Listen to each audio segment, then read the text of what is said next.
Hello, friends. We are excited that our No Small Endeavor Plus community is growing. Now, all of our friends in the No Small Endeavor orbit are intelligent, smarter than average, winsome, good-looking, while the members of NSE Plus seem especially so because they are enjoying ad-free episodes as well as special subscriber-only content once a month where we discuss habits and practices learned from our guests over the years. And those special episodes have been a lot of fun, personal and practical. I love sitting down with our producer, Jacob Lewis, and recording those for you. And so we would love to have you join us. And your NSC Plus membership helps support the show. So because of all of these things, we'd love for you to join the NSC Plus family. Just go to nosmallendeavor.com, click subscribe, and start catching up on our subscriber-only episodes today. Again, go now, nosmallendeavor.com, click subscribe, and start catching up. See you there. I'm Elise Camp, and this is No Small Endeavor, exploring what it means to live a good life. What I was learning about was a kind of ism, like sexism and racism, that isn't talked about and labeled very often, and it's called lookism. That's Elise Hu, a writer and journalist whom you might know as the host of the TED Talks Daily podcast. She's describing the discovery that prompted her new book, Flawless: Lessons in Looks and Culture from the K-Beauty Capital. And it situates our looks as a matter of personal choice, that having good looks is your personal responsibility. And if you fail at it, it's your personal failing. Today, she discusses the issues with the world's growing obsession with conformed standards of bodily beauty and why we may be beautifying ourselves into an aesthetic oblivion. I'm Elise Camp. This is No Small Endeavor, exploring what it means to live a good life. Beauty, truth, and goodness have long been understood as realities worth living and dying for, giving a life for. And though it's not uncommon to hear poets and intellectuals refer to this trinity, it may be less known that the lineage of the Trinity runs back to medieval theology. Beauty, truth, and goodness were understood as so-called transcendentals, which transcend cultures, place, or time. The medieval scholastics were picking up a line of thought from earlier Greek philosophy, and as that line has run now all the way to the 21st century, we, like they, may find ourselves confronted with questions about the nature of truth, or goodness, or beauty. We can see the ways playing fast and loose with the notion of truth may eviscerate the common good, and similarly, it may turn out that making beauty a matter of a marketable commodity may eviscerate a sense of self-worth and goodness.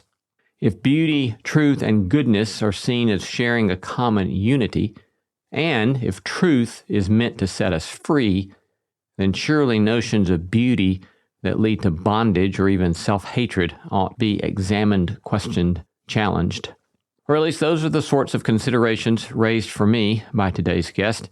Elise Hu is the host of the podcast TED Talks Daily, and she is the author of Flawless, a book exploring K-beauty, that is the so-called beauty industry of South Korea, where cosmetic surgeries are a norm and where companies have checklists of beauty expectations for women when they apply for or show up to work. Here is our conversation. Elise Hu is the host of the TED Talks Daily podcast, as well as host at large for National Public Radio. Elise served as the founding bureau chief and international correspondent for NPR's Seoul office, where she was based for nearly 4 years. She's an honors graduate of the University of Missouri-Columbia's School of Journalism. She's received numerous awards for her work, including the DuPont Columbia, Gracie, and Edward R. Murrow Awards. Today, we're discussing her new book, Flawless: Lessons in Looks and Culture from the K-Beauty Capital. Welcome, Elise. Thank you so much. It's a delight to be here. It's a delight to have you joining us on the show. We're grateful to get to talk to you about your new book. Congratulations on the new book. And in my academic field, in working with various traditions of ethics, one that we talk about a lot on the show is virtue ethics, which, going back to the Greeks, and they're constantly asking the question, especially around the virtue of magnanimity, how does one go about improving oneself? How do you think about your life as a canvas for every possible part of yourself growing, becoming the better you, the better self that you can become? Mm-hmm. And in some ways, I read your book Flawless as a sort of shooting up a red signal flare and saying that can potentially go really badly. That there are at least some areas or ways of thinking about self-improvement that are potentially problematic. I don't know, is that a fair way to kind of start into the conversation? Yeah, it's fair. And it's quite a layered question because what is the self? What I found in Korea, which is kind of futuristic, I describe it as first world plus. It is an increasingly virtual and visual society. South Korea is one of the world's first truly wired nations. And as a result, as soon as I got there in the mid-10s, I could see just screens wrapped around buildings, me never losing my streaming film or television shows, even when I was deep in the bowels of the subway. Giant floor-to-ceiling ads just barraging me all the time with advertisements and images of ideal Korean women, ideal Korean men. And it really underscored the way that the self has become conflated with our physical selves, with our outsides. And that is where I think things get really problematic. So tell us then, unpack more how your experience there in South Korea gets you into asking the sorts of questions that give rise to Flawless. Well, very quickly in South Korea, I felt like I was unwelcome in my body. Like that my body was always a site that could be improved. Whether it was freckles are very frowned upon. So whether it was my having freckles or whether it was my being large size, I would be yelled at from the shopkeepers in front of stores saying large size as a way to lure me in. I was just constantly getting messages that I didn't quite fit the ideal of the time and of the place. And that's obviously very marginalizing. It made me feel self-conscious. But what I was learning about was a kind of ism, like sexism and racism, that isn't talked about and labeled very often, and it's called lookism. It is an umbrella for fat phobia or anti-fat bias because beauty standards include thinness, but it really means an appearance-based discrimination. And when you are discriminated against for your looks, then you can also be rewarded on the flip side for having good looks. And as a result, it further tightens that conflation of good looks for a good life. Beauty equals morality, even though that's dubious. And it situates our looks as a matter of personal choice. That having good looks is your personal responsibility. And if you fail at it, it's your personal failing.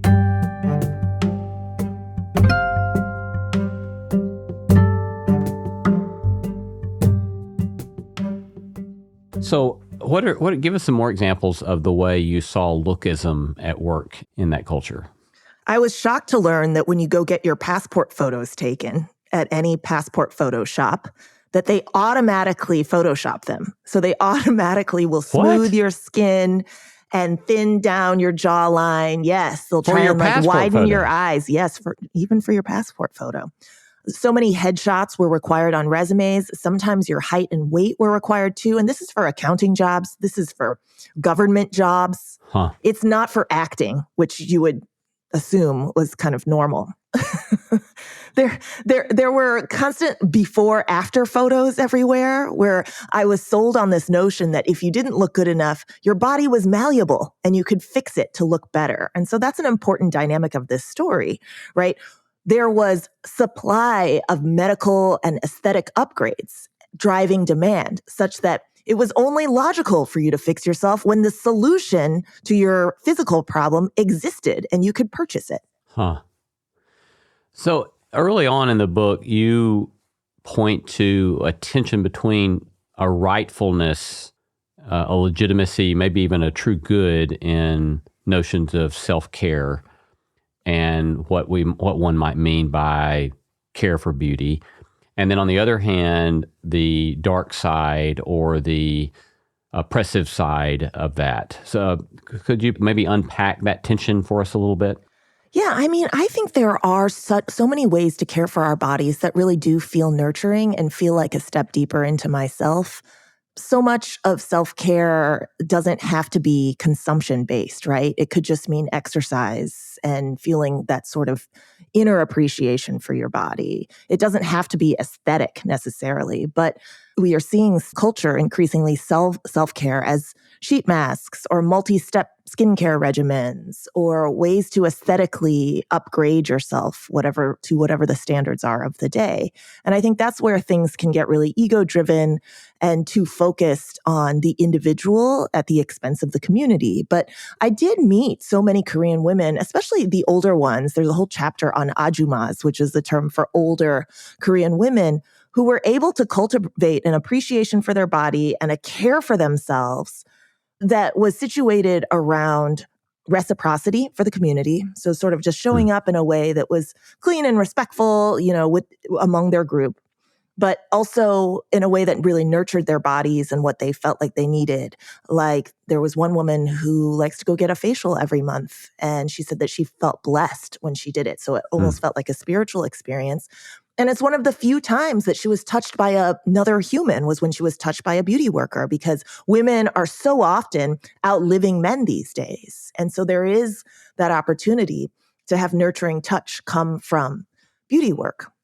What I think is insidious, though, is in our 20s and in our 30s, which is very common in South Korea, where it feels like a choice to do a lot of aesthetic labor, but it really isn't a choice because you are professionally sanctioned, you are socially sanctioned, uninvited to family gatherings, or getting dinged at work or getting bullied on the street if you don't look the part of an ideal Korean woman. Related to that sort of being bullied, you have a chapter entitled Beauty is a Beast, and you've kind of pointed to this already, but unpack more elements of the way in which beauty is a beast in that context.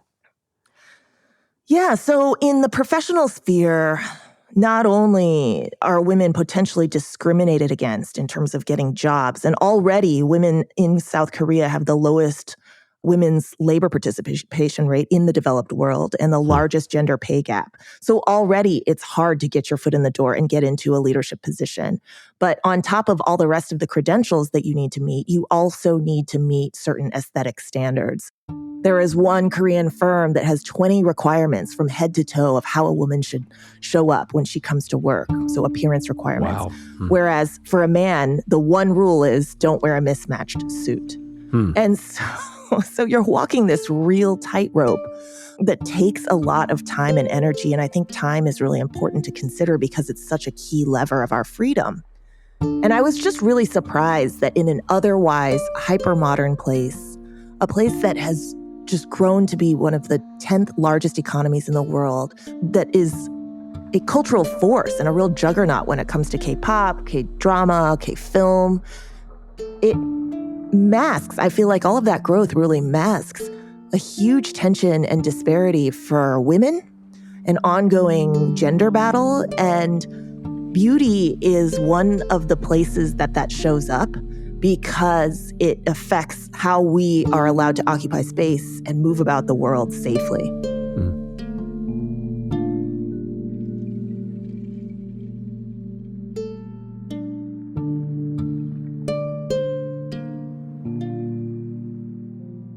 What other major societal trends of Korean culture, or then increasingly as Korean culture moves into the West, what sort of other major cultural trends are feeding lookism or the sorts of dynamics that you're describing?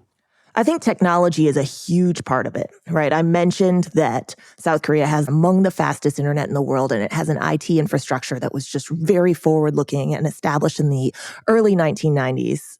There is a nationwide broadband infrastructure that the U.S. still lacks, and that the transmission of images and the platforms where images and visuals in general can be transmitted is an important part of the story because it means that more of us are seeing ourselves on screens constantly. So we're scrutinizing ourselves more because of the presence on screens.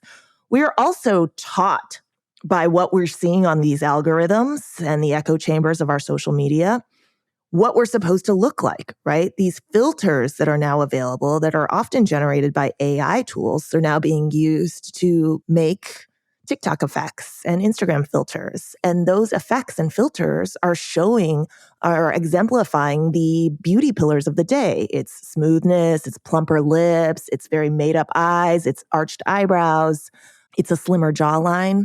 We are seeing ourselves change into the more glamorous version, or the so-called more glamorous version of ourselves on the filters, and then wanting to change our physical selves to match those digital avatars. So the strain of Korea in which the digital is more important than the physical self, or the physical self is sort of subordinate to how we're presented on screens, is something that I think has come to pass in the United States more and more. And then finally, the other part of technology that I think doesn't get talked about enough is self-improvement technology. That if it weren't possible to change our physical bodies, then we couldn't seek actually slimmer jaws or actually more narrow waists. But now there are more and more procedures and treatments available, injectables and whatnot, to help make our bodies malleable and constantly upgradable in the same way that fashion changes with the trends.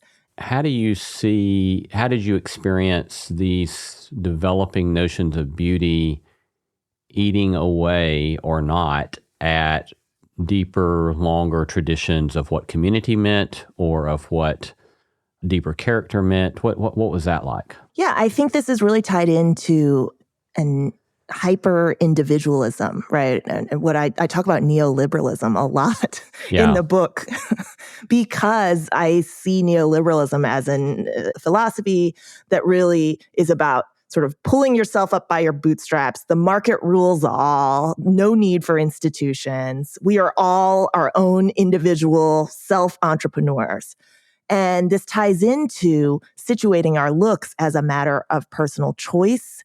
And if our bodies are malleable, then it is labor that we need to be doing and upkeeping. When I talk about beauty culture, I talk about how I see it as hustle culture, but just reaching into our skin and muscle and tissues. And what that promotes is this idea of sort of trying to match technology in continually changing and upgrading in some areas, but then also staying the same and not changing with nature in others, like youthfulness. You're just supposed to magically appear as if you're 30 years old, even when you're 40 or 50 or 60 years old. And nature, crucially, takes its own time, as you know, if you've ever done any gardening. And our bodies are dynamic. They are never fixed. Nothing in nature ever is, right? And I think that the idea that we're supposed to be kind of ad astra, just striving constantly and making our bodies projects to be worked on forever, really negates what is natural about the human experience. And then also pits us against one another.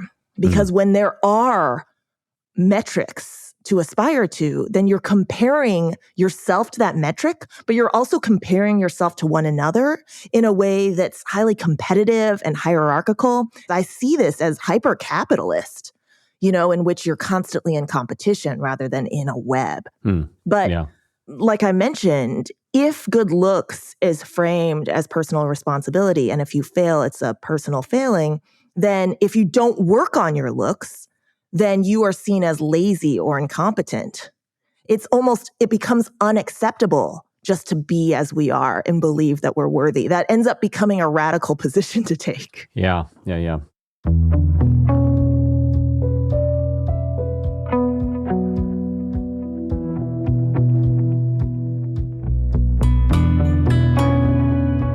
You're listening to No Small Endeavor and a conversation with the TED Talks Daily podcast host Elise Hu on her new book, Flawless: Lessons in Looks and Culture from the K-Beauty Capital. I love hearing from you. Tell us what you're reading, who you're paying attention to, or send us feedback about today's episode. You can reach me at lee@nosmallendeavor.com. You can get show notes for this episode in your podcast app or wherever you listen. These notes include links to resources mentioned in the episode, as well as a PDF of my complete interview notes, as well as a full transcript. We would be delighted if you'd tell your friends about No Small Endeavor and invite them to join us on the podcast, because it helps to extend the reach of the beauty, truth, and goodness we are seeking to sow in the world. Coming up, Elise, Hugh, and I continue to discuss how standards of beauty affect both men and women.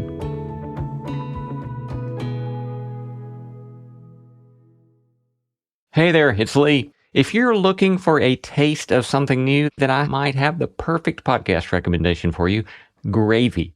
Produced by Southern Foodways Alliance and distributed by APT Podcast Studios, Gravy is the chart-topping and James Beard award-winning podcast. That's like the Oscars of food.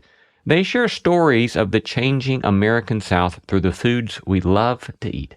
Not only will these episodes leave your mouth watering, you'll also gain a greater appreciation for the unsung folks who make, grow, and serve Southern food.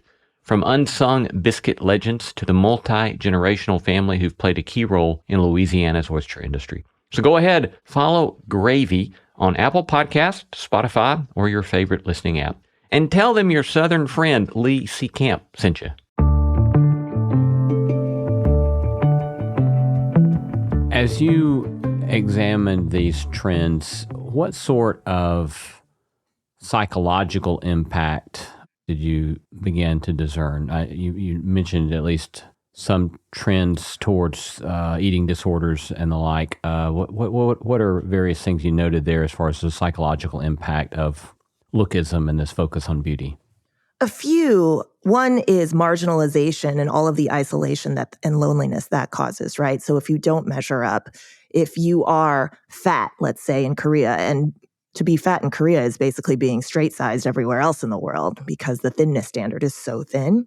So if you're fat in Korea, or your skin is too dark in Korea, or you have blemishes, or your hair isn't right, you are very easily marginalized and unwelcome in society. And just to be discriminated against has so many psychological effects individually, but also, collectively, I think we become nastier to each other, or we judge each other more harshly, and that's terrible. But for all of us, when we live in an extreme beauty culture, there is a sense of anxiety and exhaustion because we all end up on this hamster wheel. And even the thinnest and the most beautiful, often those are the ones who are most anxious, right? Because beauty becomes a way to get in the door and a way to maintain class and status. And so there is that anxiety that comes as a result of having to maintain and keep up with your appearances in order to maintain your class and status. I'm somebody who suffered from an eating disorder when I was 19 years old. I remember the toll that it took on me and just how much brain space it took up just trying to maintain a certain thinness standard. And so it's a situation in which, we individually suffer, but really socially all suffer because our worth is far too wrapped up in appearance, which is something that, is unequal to begin with. You've alluded to this as well already, but I'd like to hear a bit more commentary on the notions of gender disparity in notions of beauty, commodification of the female body, and so forth. What are some significant markers or social realities that you saw around that in Korean culture?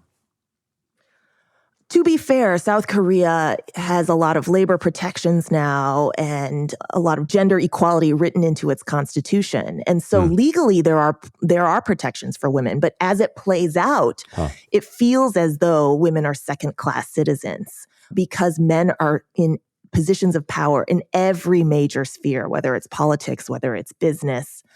We are seeing just, once again, the largest gender pay gap in the developed world, the lowest women's labor participation rate in the developed world, and the smallest percentage of women in leadership positions. How that plays out now is South Korea has a major problem with depopulation coming up around the corner because the birth rate has dropped to below 1 per woman, and it is the lowest birth rate in the world for one of the richest nations on the planet. And what we're seeing is more and more women sort of suffocating and chafing under the conditions in which they live. It's the same situation that we see across the West, too, in which, there are all these expectations of household labor or childcare that don't fall evenly in households, such that women are working second shifts and third shifts. But on top of that, aesthetic labor is a part of this discussion because you're not only supposed to excel and be educated and be, poised and have good character, you also have to do the work of looking the part. And that is also exhausting. And so what we saw in 2018 was a bunch of women, this is following Me Too, which did oust a lot of Korean men from power at the end of 2017, but there were more rallies. And what women in South Korea ended up protesting was a lot of the restrictions on how they were supposed to look and therefore how they were supposed to behave, and that freeing themselves from a so-called corset, this movement was called Escape the Corset, fittingly, but freeing themselves from this corset and restrictions and judgment actually allowed them to kind of find peace with who they are, find a deeper sense of self, find community among other activists in a society in which mental health treatment is still largely stigmatized. They called this very therapeutic to be able to sort of step back, to participate in a general strike against appearance labor. And I think it's just so impressive. And these women are exceptional. And I really wanted to highlight their stories because the risks that they took socially, and they still take, are huge compared to the risks that I would take by showing up without makeup or with a short haircut here in the United States, because they stand out so much there. And also appearance discrimination or lookism is so rampant that they're constantly fielding the discrimination. They're getting uninvited to family gatherings. Some have been reportedly assaulted. Their bosses will ostracize them. They will make lots of comments on their appearance. I interviewed one feminist over this past weekend, actually, because I was just checking in with them now that the book is out. And she told me she was a teacher. She was an elementary school teacher. And she's like, I'm feeling really exhausted just trying to keep up this sort of strike because she doesn't wear makeup now and she's sort of trying to take a stand for her bodily autonomy. But her students will question her and be like, why isn't your hair longer? Why don't you show up looking more like a woman? My parents say that I can't trust you because you're a feminist. Wow. Yeah, so that relates to, the old so-called trinity of beauty, truth, and goodness that has been formulated in a variety of traditions. How do you see and or experience narrating beauty, truth, and goodness and the relationship of those three in what you have been writing on? Beauty is not just physical beauty. Beauty is so much more than that. To me, I think about beauty in terms of nature. I think of the beauty that we see, when our breath catches in a spiritual moment. When we see art, there's so much beauty in it. I think that it is very short-sighted and limiting to think of beauty as only, what a magazine spread of a woman looks like, and increasingly we are conflating physical beauty with morality, physical beauty with truth and goodness, when really I would rather us take the more historic and ancient ways of thinking about beauty and apply those forms of thinking to just to essentially think about beauty with a much wider lens. And then break that link between physical appearance and worthiness and value. Because I think what has happened in an increasingly visual and virtual culture is that those two things have become conflated. When we make New Year's resolutions now, they often tend to be improving our physical selves instead of improving our characters or our inner selves. If you go back and look at diaries of American girls from 200 years ago, they would often write about things like, I want to think before I speak, or I want to be more generous to my family members. These were ideas of goodness and beauty and truth that were not about I would love to lose 10 pounds. I would like to increase my muscle mass, or all the other kinds of more physical and surface level aspirations that we see in our resolutions today. Yeah. You tell a story about overhearing your girls talk one night at bedtime. Oh, gosh. Yeah, would you share that? And how you've processed that? Yes. Oh, man. Talking to my 3 elementary-aged daughters about beauty is really thorny because about a year ago, I was tiptoeing down the hallway after tucking in my then 9-year-old and 6-year-olds into their bunk bed. And I overheard the younger one, Isabel, say to the older one, "Mama says it doesn't matter if you're beautiful. It matters if you're clever," or something like that, right? And the older sister replied, "She only says that because she's already pretty." The children already know from sort of existing in the world about the pretty privilege, right? That there is a halo effect that's attached to being able to appear, conventionally attractive, and I'm a conventionally looking cisgendered woman. So I have a lot of privilege in that. And I think that my girls could recognize it. So when I tried to convince them appearance isn't important, it's what's on the inside that counts, it was a really complicated form of gaslighting. And so I didn't want them to fall into the trap and the tyranny of vanity. And so that's why I was doing it. So I feel like my intentions were good because the pretty privilege excludes and marginalizes so many people, and it makes all of us anxious, as I talked about. But I also was misrepresenting how society operates. I wasn't telling them the truth.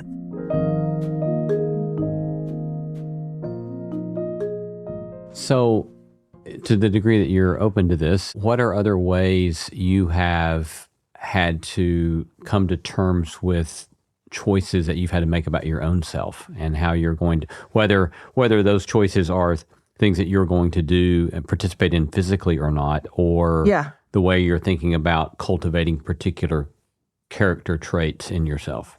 Sure.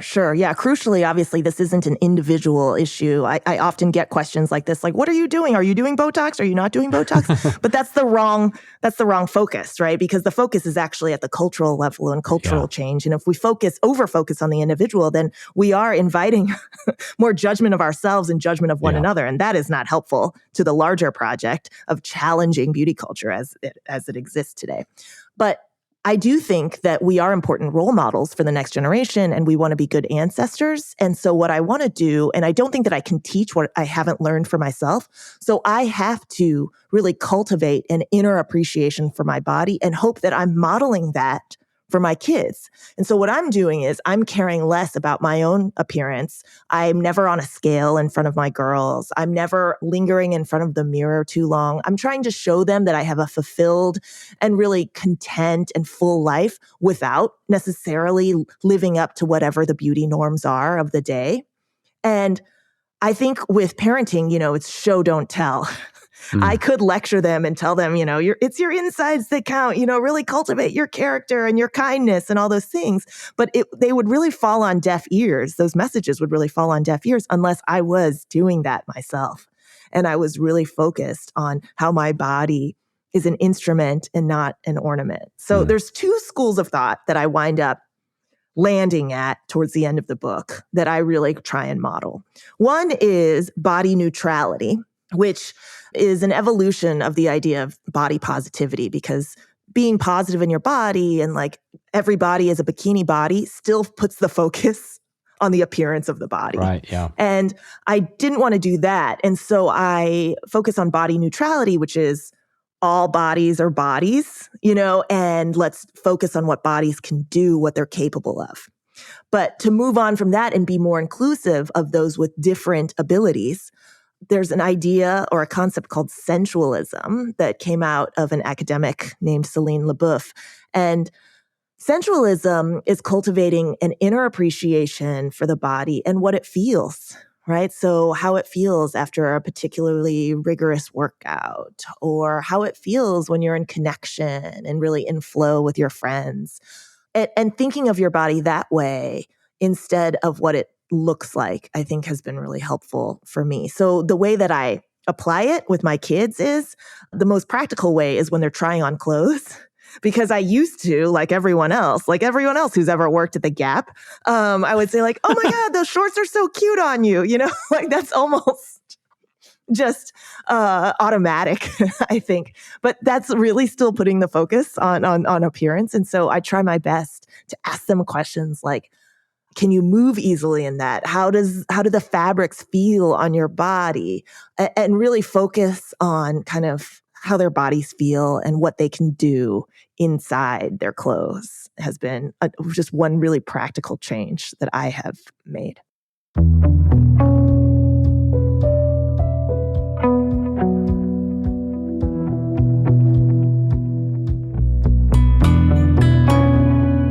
We're going to take a short break, but coming right up, we discuss what healthy self-care might entail as opposed to mere vanity. And where might we draw the line when it comes to so-called aesthetic labor? Hey friend, if you didn't know, I started a newsletter a while back that comes out every 2 weeks. I've been delighted to hear from so many of you about positive response to the newsletter. We call it the No Small Endeavor Notebook, where I riff on themes and topics related to our podcast, giving you additional material for thinking and doing in your own quest to make sense of what it might mean to live a good life. Join us by going now to nosmallendeavor.com and sign up there. Again, go to nosmallendeavor.com to sign up now for our free No Small Endeavor Notebook newsletter. So I had no anticipation of raising this next question, but I feel like I would lack integrity without asking this next question. So Sure. my journey with regard to some of the things that you're pointing to is that when I was, let's say, so I did seminary in my early 20s, and I would grapple a lot with, questions about not wanting to get caught up in the externals, the material, the physical, and focus on the spiritual, focus upon moral goodness and so forth, and my understanding of my faith and so forth. And so I maybe went tilt into a sort of spiritual arrogance with regard to not caring about any of that stuff. So the more ill-fitting the pants I could find at Goodwill became a sort of mark of spiritual elitism, I guess I would say. By the time I turned 40, I realized I am not taking good enough care of my body, and I'm way out of shape, and this is not going well. Mm-hmm. And so the last 10, 15 years, I've spent a whole lot more time trying to take care of my body. And, lose 10 pounds. That worked really well with Noom over the last half year. And even allowing myself to buy clothes that I like and that I feel like I look better in, And so with that sort of storytelling, what do you think about that? How do you react to that? I think often, I'll speak in my case because I think I do the same thing where sometimes when I was in Korea, I felt like beauty standards were so prominent and pervasive that I just wholly rejected them. I would purposely wear a very loud jacket so that I wouldn't be bothered, and I would be easily marked as a foreigner so that folks wouldn't judge me. I looked so bad that they must have just assumed I was rich or something, Because and I say rich because I think it's a privilege. I think it's a mark of privilege to be able to opt out so noticeably.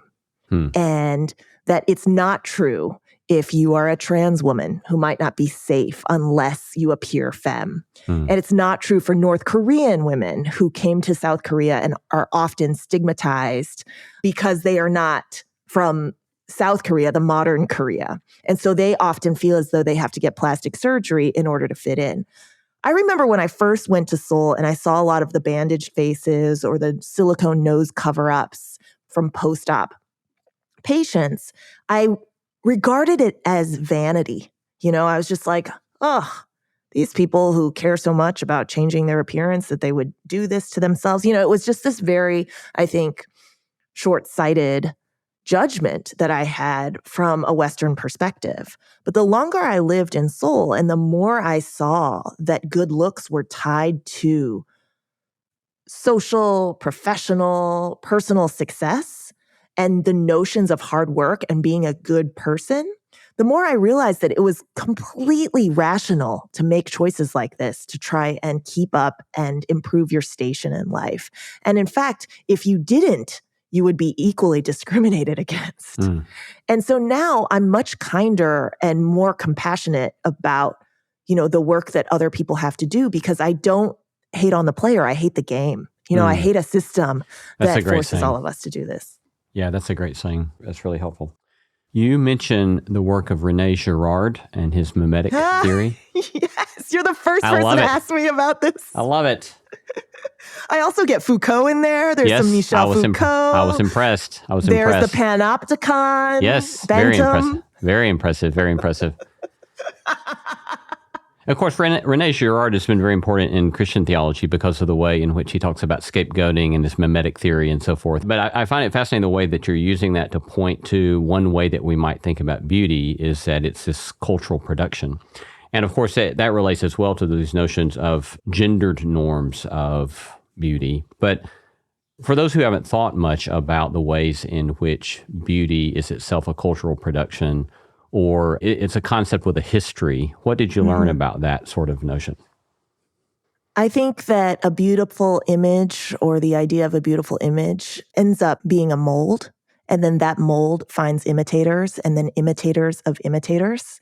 And then on the social internet, there are millions, if not billions, of imitators, because we are now sort of flattened into a global internet. And what it does is it flattens difference, I think. There were a lot more regional preferences for what was beautiful, probably before the internet. And now a global mean has emerged, which emphasizes 4 rather global pillars of beauty, which are firmness, smoothness, thinness, and youth. So say those for us one more time. Firmness, thinness, smoothness, and youth. So even in a country with more diversity of races, say the United States, even if one pillar, like thinness, becomes a little bit more widened, such that there are different body types or larger than, very, very thin body types that are considered desirable or attractive, the other pillars stay firmly fixed. That you would still have to be smooth and hairless. Your body shouldn't be lumpy. It should be firm. And that youth is prized pretty much everywhere. When you think about that, you earlier mentioned hyper-individualism, and yet there's an irony in that in the name of hyper-individualism, there's a development of a sort of sameness that then all individuals are supposed to succumb to. Yeah, you point out a real paradox. Right. It's such a thin line, right? Because you're both trying to fit in, but then be a little bit better than everyone else. Right. Yeah. I think that's the way social comparison works, that you don't want to be so different from everyone else. But after you do fit in and you're part of the group, you want to be the prettiest of the group or the best of the group, however best is defined. And there is a duality there. And I think that, as a journalist and just as a human, I really like to dive into dualities. This is a spirituality podcast, so you'll know I'm really into Carl Jung, and I have a Jungian depth analyst. Nice. And so we're constantly looking for the third, or the concept of the third, right? Like if we look at, these opposites, what is the third that can emerge? And I think that this book and the exercise of the journalism in this book is very much that way, especially with respect to beauty and all of the paradoxes within it. Yeah.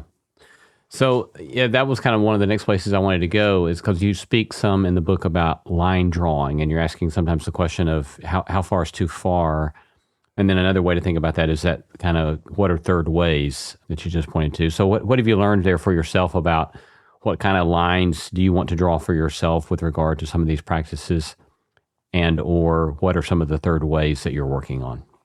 The most poignant answer I got to the question of where do we draw the line on improving ourselves when technology makes all of this upgrading more and more possible.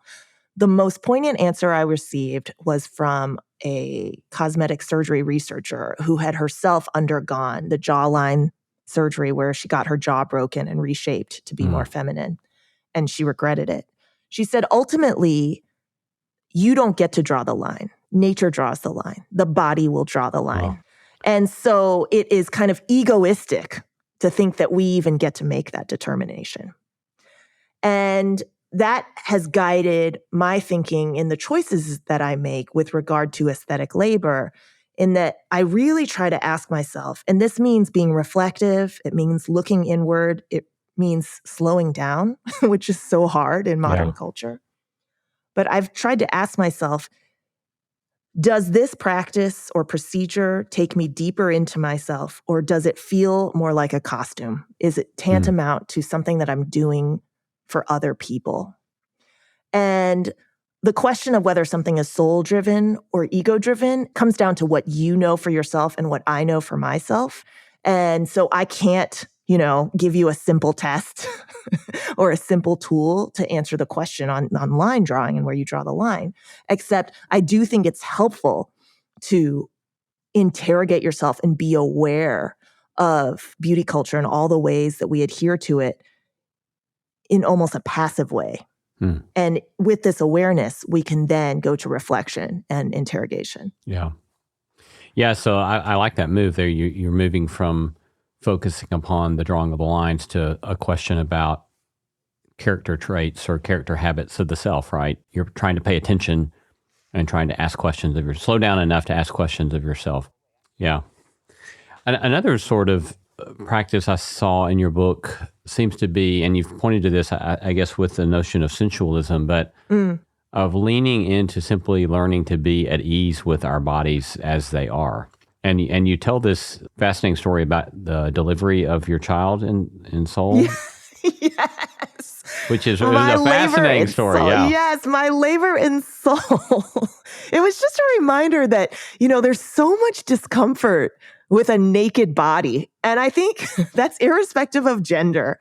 But I was giving birth, and I was giving birth on all fours because it was just more comfortable for me that way. And at one point, I just really wanted to rip off my top. I was wearing a bikini, a two-piece swimsuit, and I wanted to rip off my top because I was just so hot. It feels like, I'd just run a marathon. So my hair was dripping wet, just sopping wet. I was about to push out a baby. It had been going on for 15 hours. Day had turned to night.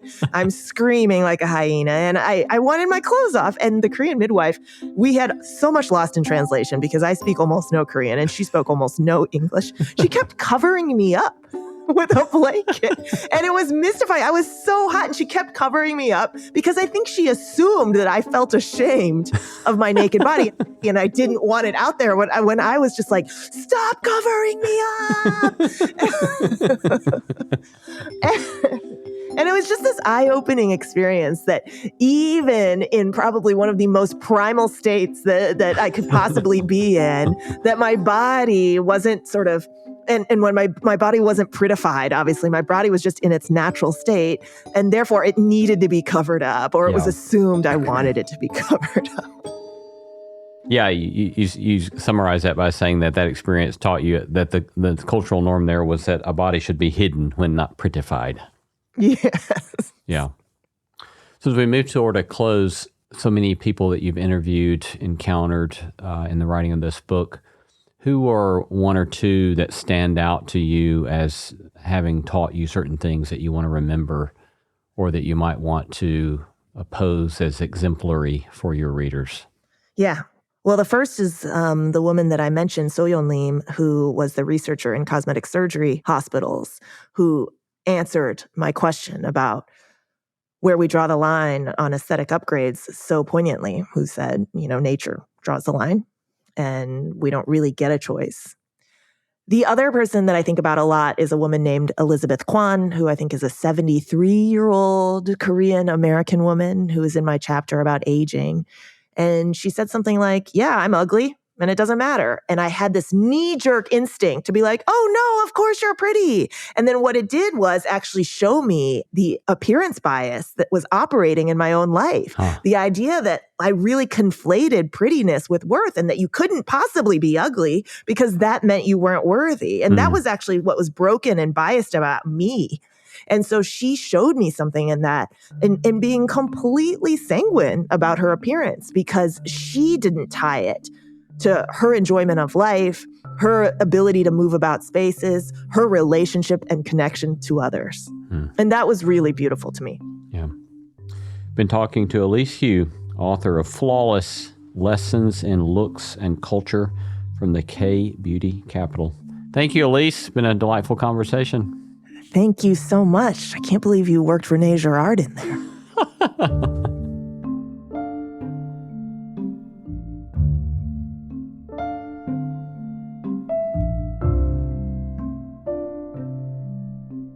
You've been listening to No Small Endeavor and our interview with Elise Hu, host of the TED Talks Daily podcast, and recently the author of Flawless: Lessons in Looks and Culture from the K-Beauty Capital.